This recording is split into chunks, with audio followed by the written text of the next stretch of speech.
In a meeting that took place today, whose aim was to deliberate on post-BBI ruling and steps to be undertaken following the Court of Appeal's ruling that resolved to throw out the BBI process, the Legal and Constitutional Committee of the Council of Governors accepted the court's ruling but say the zeal for the journey to reforms is just a start that was given a boost by the BBI.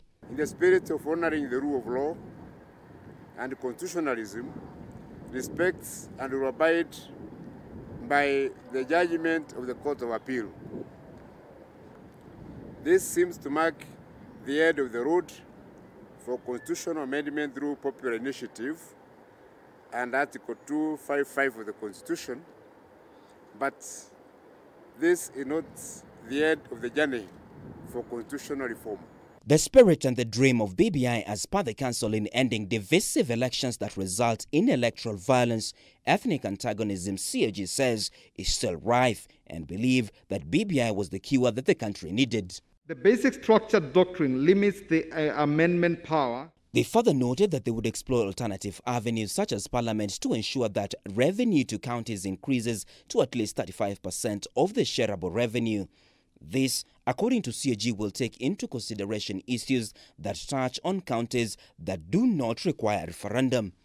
As the Council will therefore explore alternative avenues to ensure that the revenues to the counties are increased to at least 35% of the shareable revenue as proposed in the BBI. CAG is further of the position that judgment made on Friday by the appellate court did not consider the substantive issues contained in the Constitutional Amendment Bill 2020. The court's decision largely focused on procedural aspects of the constitutional amendment process through popular initiative.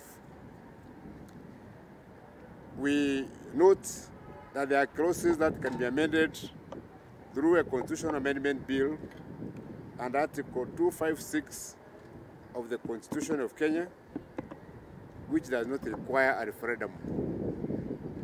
These clauses, as proposed in the BBI through the Constitutional Amendment Bill of 2020, which has already passed through both houses of Parliament. The Jubilee Party is expected to issue a statement after analyzing the future without the BBI, with ODM, on the other hand, expected to hold a post-analysis meeting of the BBI landmark ruling. Martin Opiyo, K24 TV.